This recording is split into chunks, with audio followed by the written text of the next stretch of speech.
Hello and welcome to a very special episode of Peace, Love, and Guns. My name is Will, and today we're going to be taking a look at my custom Proton pack. Now, this began life as a Spirit Halloween Proton pack, and it has since received some cosmetic and electronic upgrades. It has light and sound now beyond what those come with when you purchase them at the retail store. And I've released a couple videos recently showing this off just a little bit, and I've been getting questions. The video's doing pretty well, so I figure, hey, why not show you guys this a little bit more in depth. This is, I'd call it like a 95% complete build here. There's always something that we're, going to be doing to this. Right now, I think the only thing that's left is a little bit of paint, but let's go ahead and get into it. So this began life as a Spirit Halloween Proton pack shell, and a lot of the cosmetic modifications on it are done by yours truly or purchased through eBay sellers. There's a lot of really good guys that support the fandom, and I hope they do well making their stuff. It's very, very reasonable stuff, and enables us to turn something that's a consumer product.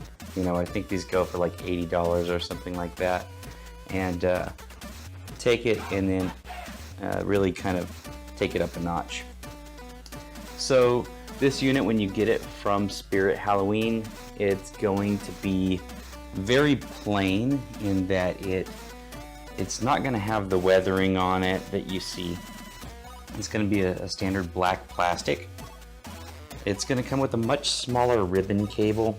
I believe this is a Ghostbusters 2 ribbon cable. Just the differences in coloration between the first and second movie. If you're a super fan, you'll know what the differences are. I believe this is technically a Ghostbusters 2 cable. This, along with the ion arm and some of the other accents, are add-ons. Somebody, I don't remember who, but they make an add-on pack or an aesthetic modification pack that you can add more accurate stickers and whatnot onto this. This part is called the infilter. For whatever reason, it has these kind of soft felt things on there. It's not exactly screen accurate, and I just want to say right off the bat, it's never been my goal to make a screen accurate prop. I want something that's functional, that I can wear to Halloween parties. I've taken it to the Renaissance Festival. It gets a lot of attention. It's a lot of fun. People shouting, "Who you gonna call?" and all that kind of stuff. So that's more or less kind of the goal there. And the cool thing about the Ghostbusters fandom is you are your own Ghostbuster. So you role play essentially as yourself, and you walk around and you kind of get in character, and where's the ghost at? And they're like, it's over there. Oh, what kind was it? Oh, it's a level 4 phasing apparition or whatever. I'm not up to speed on my my ghosts right now, but a full vaporous apparition, yada yada. So it gets to be a lot of fun. This is a modification that I did myself. This is actually a little bit of Cat 6 cable, this blue right here. Just see if we can get a better look at that.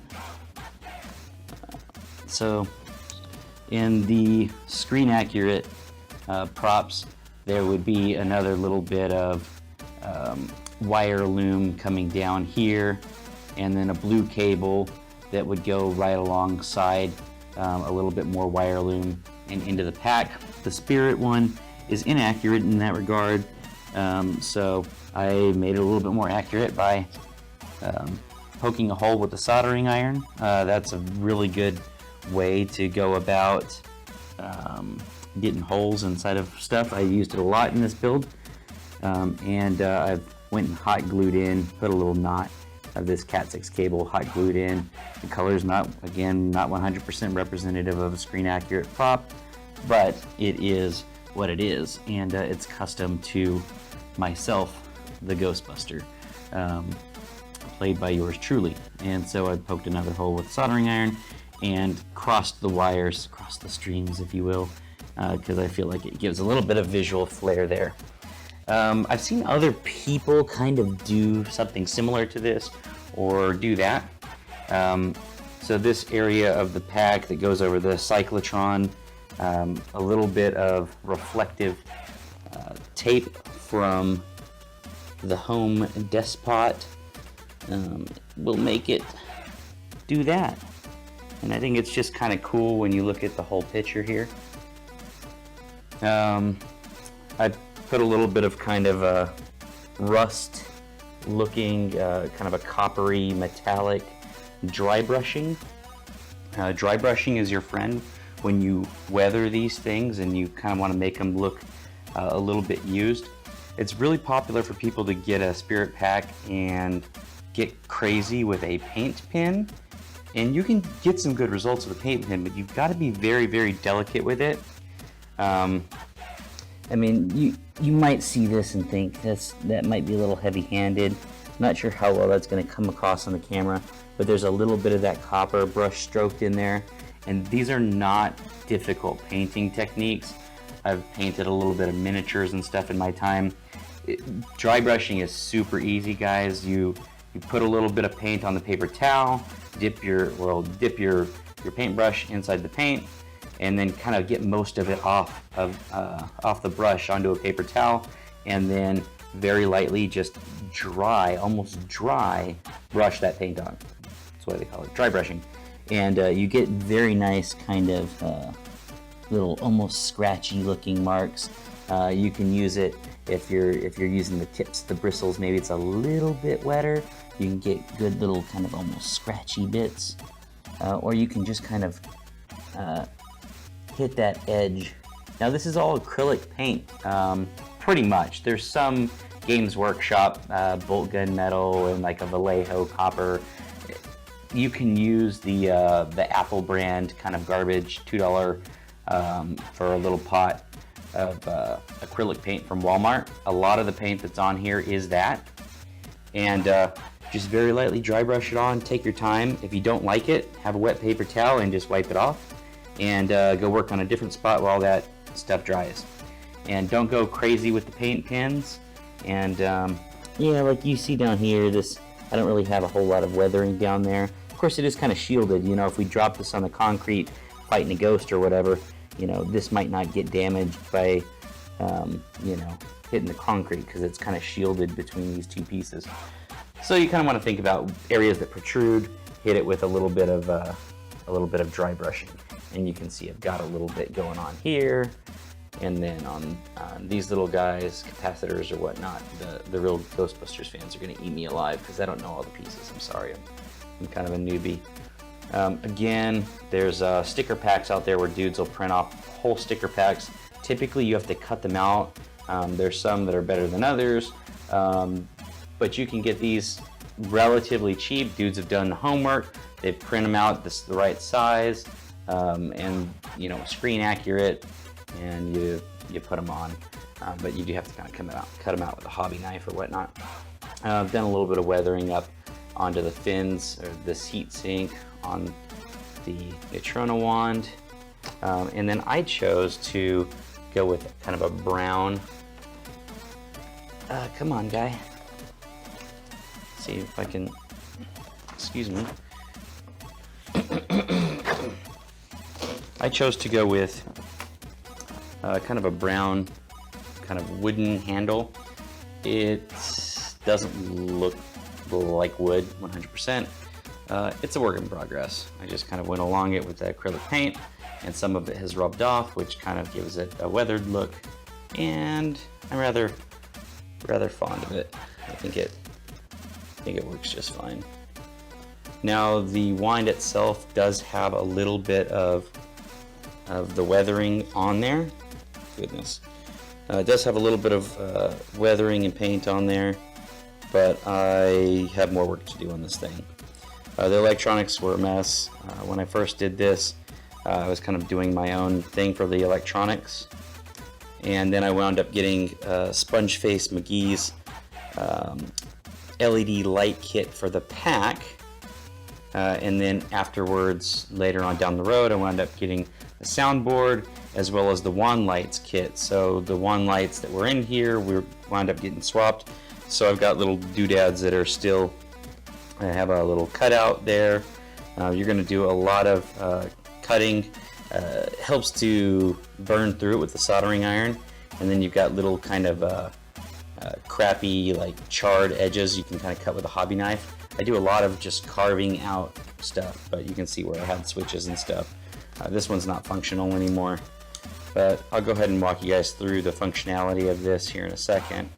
But this guy is, you know, just a Dixie cup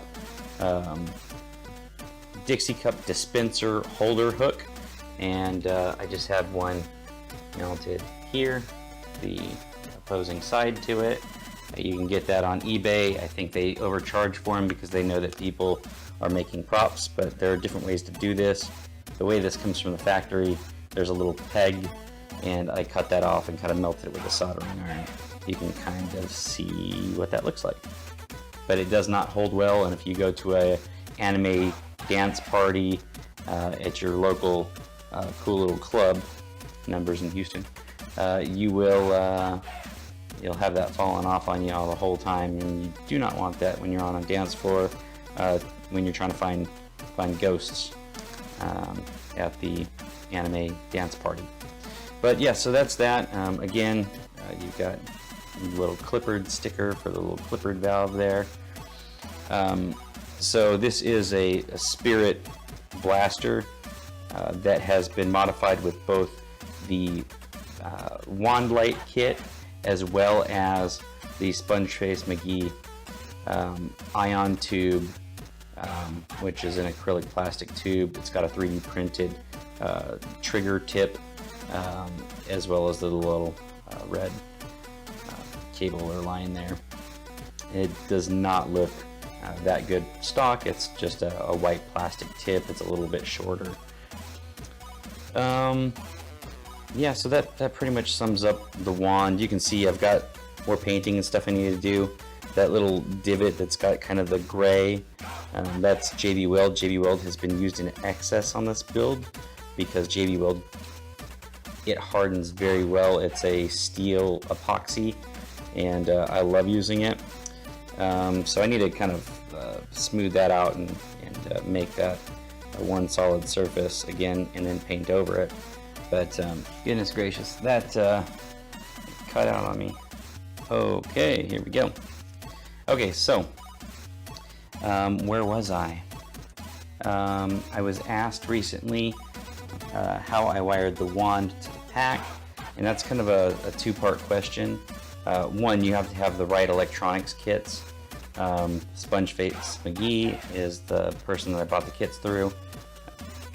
I think he's the only one that's making like a real production kind of quality kit set. It's actually kind of modular because you can get the pack lights kit and install it and have all the features of the pack lights. You can use it in tandem with the wand, the spirit lights. Normally when you fire this thing up, you hit the button and it just makes kind of a generic zapping sound, and the lights on the cyclotron just all pulsate, as well as the power bar. They just kind of pulsate, and then of course the lights on the wand itself, which would just be the tip. It just kind of does that sort of thing. And you can use that firing sound in addition to getting the cyclotron. You can change the speed as well as the power bar. You can have that, it bounces kind of the speed you want. You can have it switch directions if you like, as well as do Ghostbusters the video game for like Xbox and PlayStation, why not? So that had some different features to it which you can use as well. But you can do that without doing the tube upgrade without having the wand light kit and without having the sound effects for it, just using the sound effects that are from the Spirit onboard Spirit Pack sound, which is just the firing sound. So that's kind of the way I did it. It's the cheap way of going about it at first. Just the Spirit LED light kit and using the standard sound on the actual unit for the firing sequence. SpongefaceMcGee also has really good instructions of how to do this, and he has pictures and PDFs, kind of a step-by-step. So it makes it very approachable with someone that is trying to do prop kind of building for the first time. Prop modification. A lot of people get their panties in a twist because you know, you're not actually building it, you're using a shell, which is actually kind of what the guys that spend thousands and thousands of dollars on this hobby, they just buy a shell anyway and they modify it. Like I said, this is not a screen accurate prop. It's never been my goal to make a screen accurate prop. That's of course more of a 3/4 size because it is a Spirit Halloween Proton pack that's been modified. But I took some inspiration from the real Ghostbusters. I put a little hazard light there for like when it overcharges. I'll show you what that feature looks like in a minute here. Let's see what else. Yeah, let's go ahead and just turn around. So this is where it rears its ugly head. So this is typically when you build a full-size Ghostbusters Proton pack, you'll have what's called the motherboard that the shell will be attached to, and then you attach that whole thing to your frame. I don't have that. I just use the shell and attach the shell to the frame, and I have a couple of pieces of cardboard that are spray painted black. I haven't found a great way of dealing with this, but I'll remove them here. So those are completely fancy, I know. The frame is an Alice frame. It's military surplus, and kind of get this so you guys can see it in the light.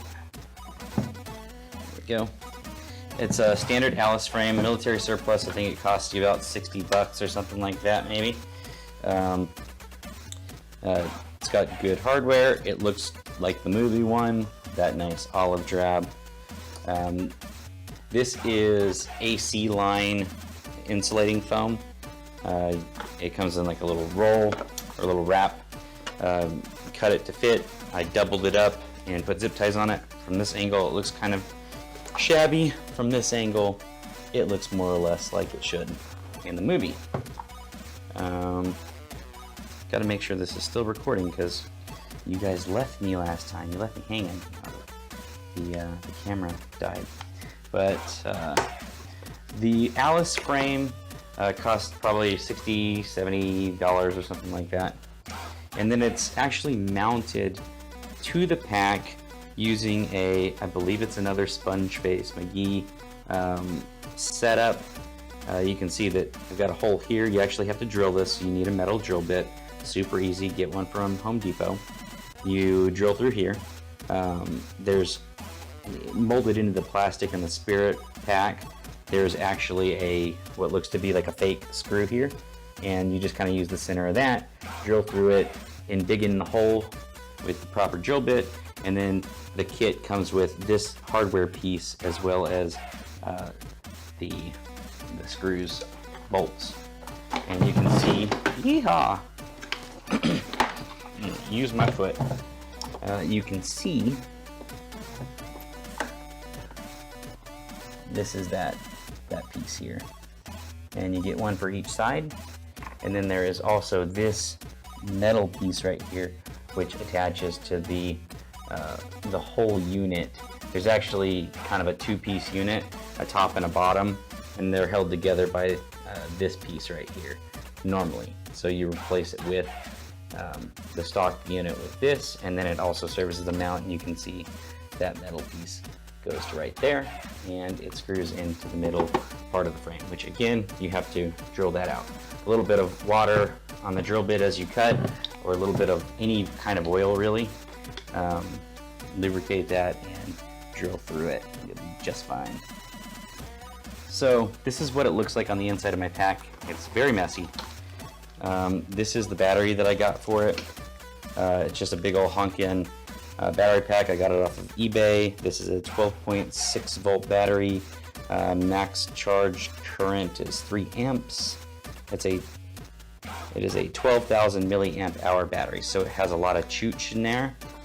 And it comes with the charger, and it provides 12.6 volts directly to the, which board does it go to? It goes into the soundboard. So this is the soundboard here, and there's a lot going on with that soundboard, but it's all plug and play. The wires are all coded. The instructions are very good with the SpongeFace kit. He tells you exactly where you need to put stuff, and it's hard to mess up, frankly. You can just glue stuff down like I've done. You can get fancier, make mounts or whatnot, cut stuff out of MDF. I have just opted to glue them down with hot glue, and then I've managed some of the wiring with hot glue as well.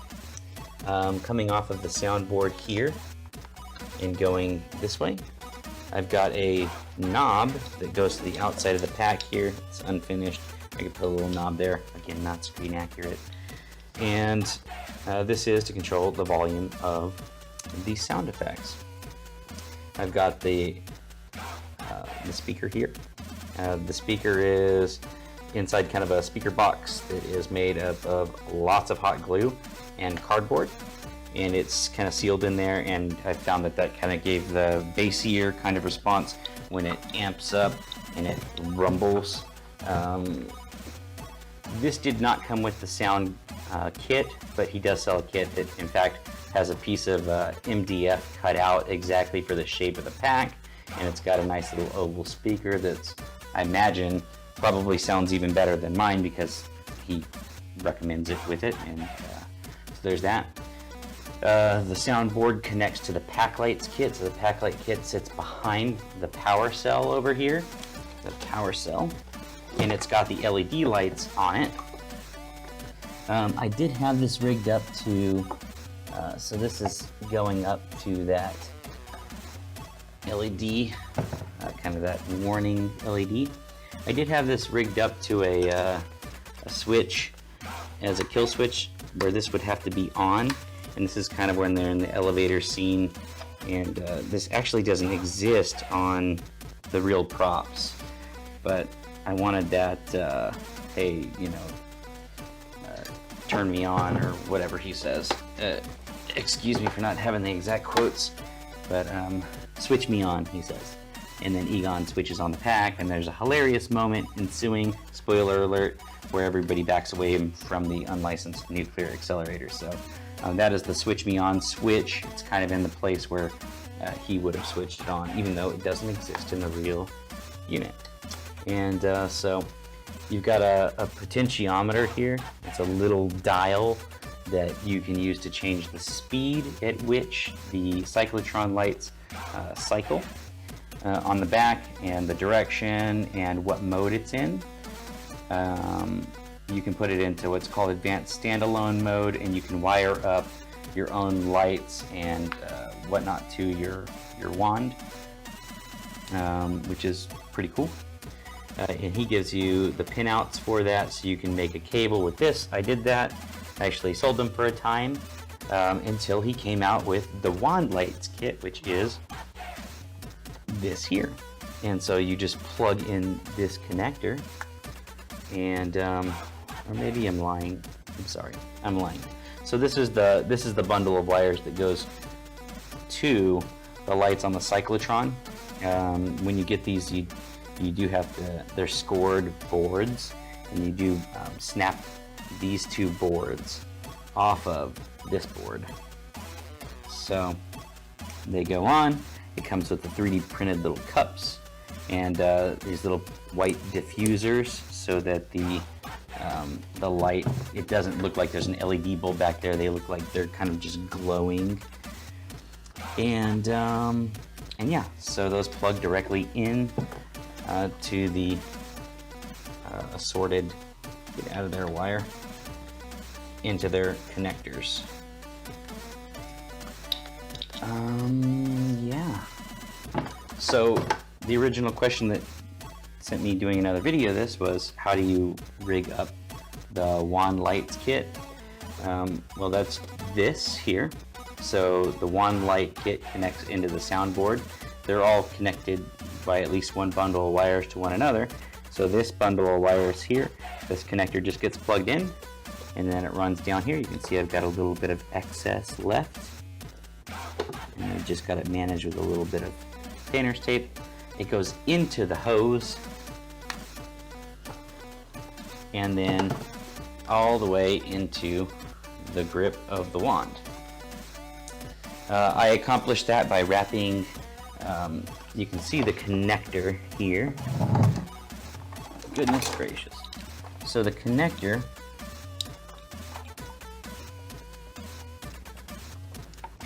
I wrapped that around a pin with just a little bit of tape, and then it was able to be rigid enough to where I could push that through the wire loom and get it all the way to the wand itself.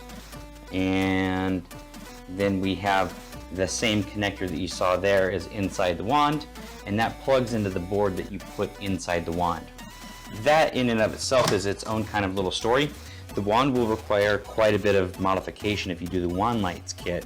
I wouldn't discourage you, but if you want it to kind of look and function like this one, you do have to do a little bit of cutting on it and a little bit of grinding.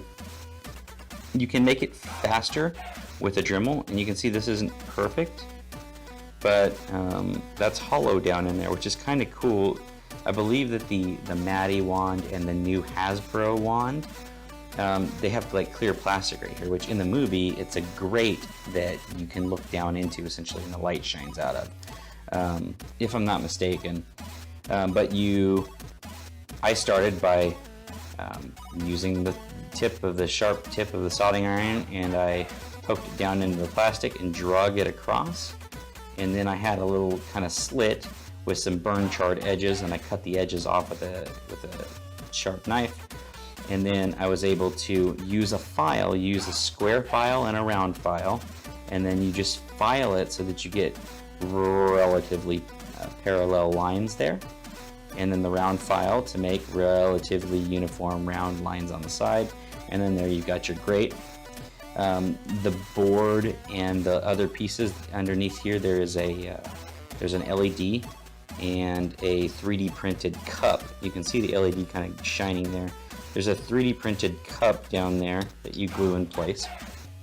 Another circuit board, and then you poke holes for the switches here, and you would then poke the switches through the holes. There's a little 6-sided nut there, and you just spin that nut, tighten it down. I put some washers because I felt like it made it look a little sharper. And then this area here, the power bar or whatnot, that you actually have to cut out similar to this, except you make it a nice square rectangle. It's got to fit the dimensions of this kind of black plastic frame here.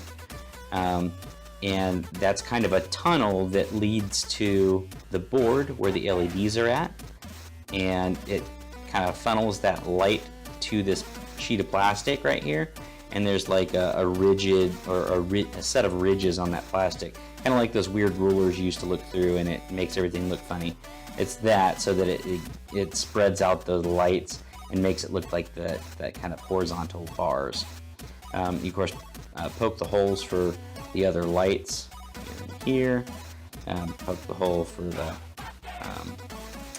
the button to throw the stream, and that's pretty much that with it. Connect everything up, and yeah, that's that.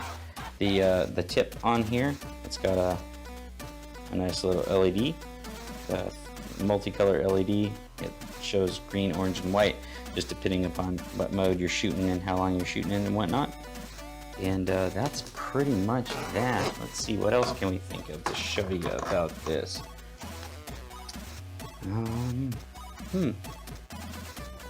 Yeah, that's pretty much it, guys. Go ahead and get a charge on this thing, and I'll show you what it looks like in kind of the operating sequence. Check back with you in a minute.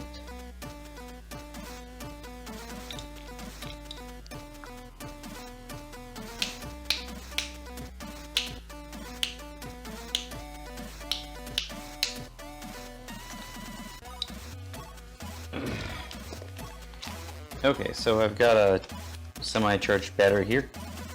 Just gonna flip her on and set it down inside the pack right there. There's kind of just a little lip. I've got it padded with a little bit of this kind of foam here. It's adhesive on one side, it's weather stripping, and we just plug it in. And we tuck the wires, and normally I would go ahead and put the handy dandy cardboard pieces there, kind of cover up the lights that kind of shine from the inside, and we'll walk you through what it looks like operating this thing. So when you have it, when you have a battery in it, it will be in a standby mode, and you will occasionally see a light blink there, and you will see a light blink on the bar here. Now, my wand here, this doesn't do anything,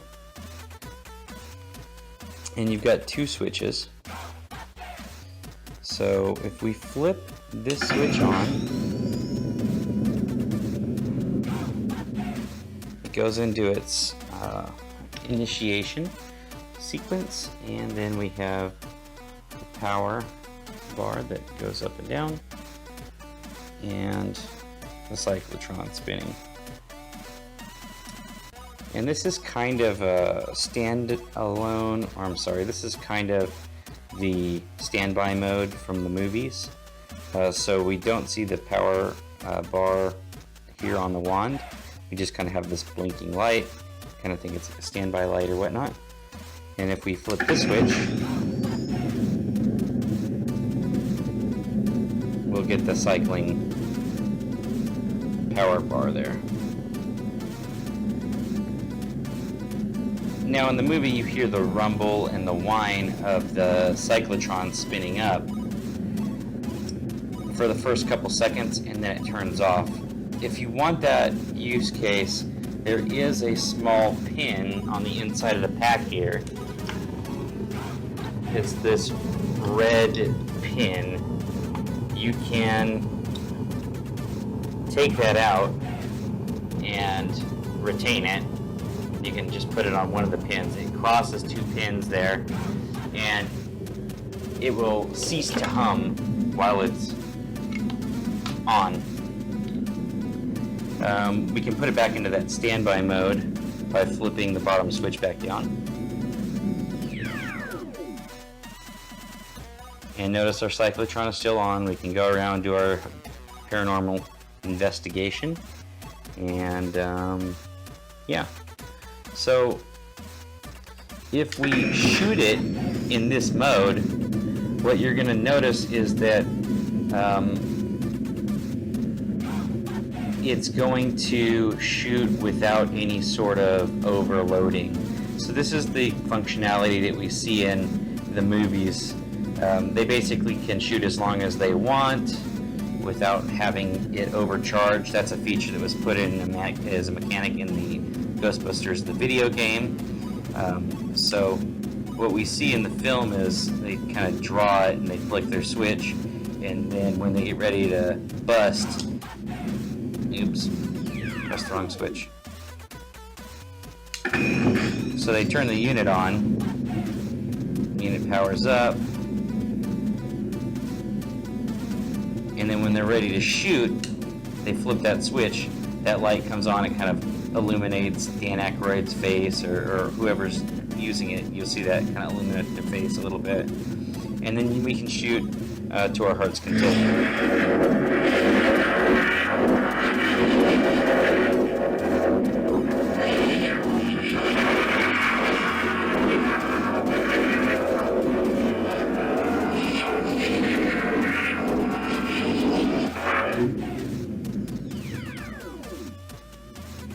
that's what that looks like with both of these flipped up.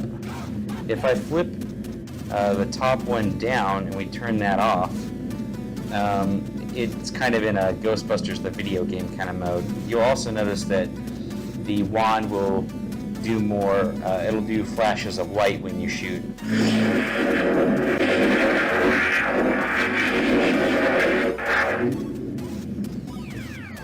And again, it also has the overcharge feature, so you'll see the cyclotron speed up as well as the power bar, both on the wand and on the pack. So just kind of get a better view of that.